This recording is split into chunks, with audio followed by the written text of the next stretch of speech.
Live. All right, so we're recording again here.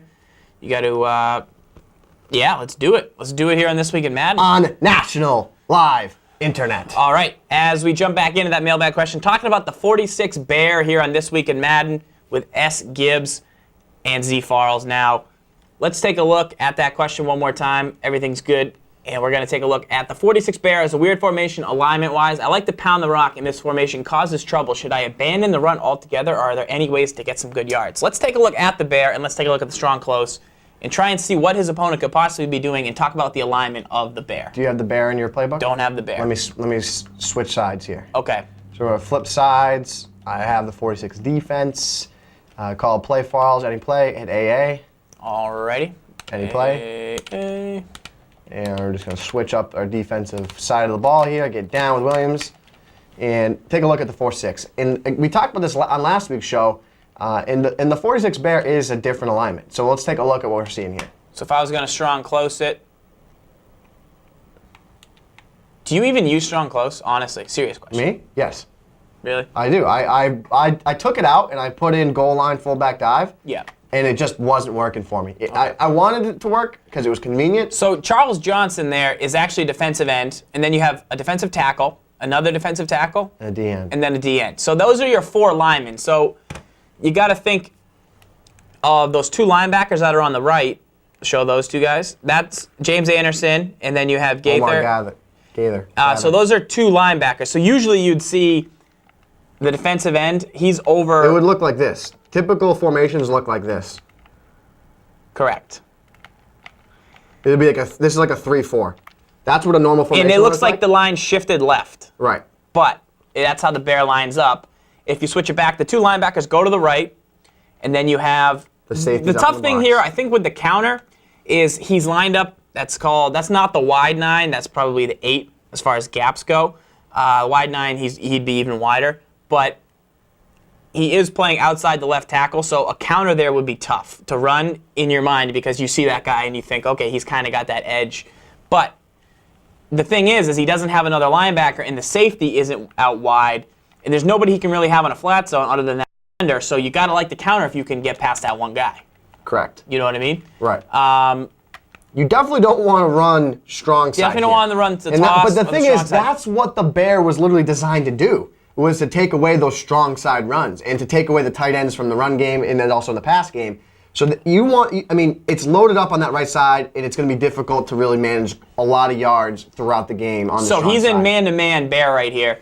I don't want to motion across Dez Bryant. Correct. Because he's going to bring his trouble with him. His defender is going to come with him, and then we're going to be left with just a bunch of traffic in the middle. Here, Jones gets a little bit of a hole, but it's not smart to run into four guys. If we had the toss here, we'd audible to it. Here's the counter, is our quick run audible down. I like this run. If he was in zone, I would bring Brian over. Obviously, he's in man-to-man, so I'm not going to. See, but what you were saying before is exactly what happened there. There was no other defenders in that area, so yeah, you have a ton of space over there. So, as I said, this defender is in, not the wide 9, but he is playing off the left tackle. He does get picked up. You don't think he's going to, but without that other guy, he's guarding Austin or he's guarding deep. Correct. You know he's not playing the flat or purple just because that'd be bad defense. That one defender isn't lined up wide enough. You know you have a blocker coming around and he's going to get picked up. So that's how I'd run against it. I like that a lot. Get outside against it. Counter, counter, counter. And then you got numbers. And then get legs, Godfrey. Boop, boosh, swoop. All right, so that's what I do there. Let's take a look at, that's how I'd run against it. You don't want to run to the power stride. You're right, because you have the two linebackers over there.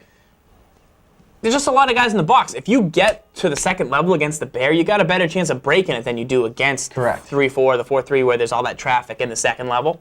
So you got to know where it is weak. Now, I always used to get run on outside against it, but that's just me. Try it again here. And that time I blitzed the guy. Now I have to come up and make a play with the user guy. But if you beat me there, you can get outside. Exactly. So again, you've got to count the numbers in the box. So in this scenario, if you literally count the guys here, you'll see on the right side there's 1, 2, 3, 4, 5. 5 defenders plus a user guy. And how many guys do you have on that side blocking? You have 1, 2, 3 extra guys, 4, 5. So you have 5. So it's a 5-on-5 matchup. So, I mean, you want to go to the more favorable side with the pulling guard and the fullback. Yeah. To the opposite side where there's only 1, 2, 3, 4. I'm still going to get 4 or 5 guys. And you're correct. Yeah. That's the side you want to go. Boom.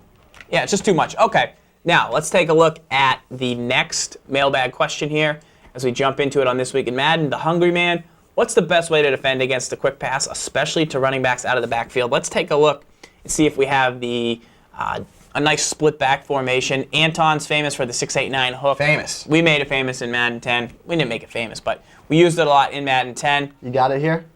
I know I have it in my playbook. Okay, we'll switch back. We'll switch them? We'll switch back. So there's 2 options here. S. Gibbs does a good job motioning the halfback out of the backfield.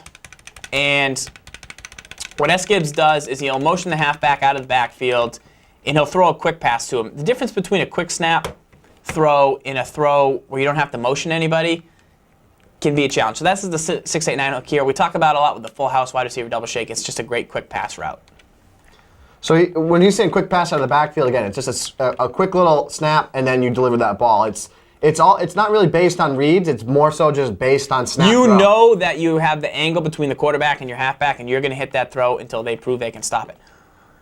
So S. Gibbs also, so try motioning out Brackle here and hitting him in the flat. A lot of guys will do this and throw quick snaps. No, I gotta let him set. You gotta let him set. Not the right formation. Yeah, but we do this out of, it's in the Houston mini guide, which you can get on PrimaMadden.com, the Houston Texans mini guide. Nope. So he's not. I gotta let him completely snap. Hold on, I got a play right here. Hold on. This play right here. So this would be, you could consider this a quick pass. Motion him over, he goes there, and then he gets, oh, again, I gotta let him set. Like, I'm jumping the gun here. There are formations where you can snap with the halfback out of the backfield and get a better release. That's a formation you want to look into. Here, we're going to do it with one of our regular formations. Bench swap. See if I can get him out there properly. Pick city. So the play we really want to use, do this for me. Well, that's how you'd want to defend. Do this for me. Go back to practice option. I didn't know that the example you wanted was Well, that. there's 2 examples. I mean, Right here, no. Yeah. You got your full house, double shake. You got a single back ace close, plays like that. But then you go what you want to do there is drop guys off the line of scrimmage to cut off the throw. Yeah, go to gun tight doubles on from this playbook that you have. Okay. And go down, go up, Texan cross. Okay. This is the play that Falls was just talking about right here. So what I'm saying is 6-8-9 hook is a route that you don't want to motion anybody. Here we have Felix Jones on a route, and we can motion, and then we can quick snap and hit to the bad snap. I wish they would take bad snaps out of Madden NFL. All right, so you go ahead again. So what this is just trying to create a mismatch in the flat there. Bad snap again? No, it was a good snap. Romo, just bad timing there with Romo. There you go. That's the play that Falls was talking about there. So the difference between these 2 are, 1, you don't have a tip-off that it could be coming. Here you see Felix Jones go out. That's got to set off your beacons, your meters. Yes. That's got to get you excited. You hear a bell ringing in your head, hey, there's a running back going to the flat. What am I doing to combat this? I got to get somebody out there. I might have a flat zone, but the flat zone might not get out there in time. Anytime you see motion, that should be a clue. Whereas if it's a throw like this where you're just kind of streaking them and literally just popping it to him out of the backfield, it's a different way to defend and you get that possession catch, you want to maybe drop one of your defensive linemen into some type of zone. Also, Gibbs does it with some tight ends off the line of scrimmage. You just got to drop back lineman, be creative. Wherever if it's a motion quick snap, you want to use or defend it with whoever, like a guy, get him over there and just try and jump the route. If it's a quick pass that's just straight off the line of scrimmage, like you think wide receiver double shake, you think a single back ace close, you want to drop guys into zone coverages. Like, so if it's, say, a double shake, it goes right off the left edge here. So I would drop my D end here into a yellow zone, and then what I would do is I would get up in this area of the field here, and I would sit on the route, wait for it. So I'm putting guys in the area of the field to try and defend that play. And the other good thing about having a route like that is you can really just annoy the heck out of the defense. So what I want you to do here is, whoever's supposed to be manned up against Felix Jones, I want you to follow him, but assume that I'm going to take him to the right. Okay. So I've now put Felix Jones out to the right 5 times in a row. You say, all right, he's going to go this way. Now all of a sudden he goes this way.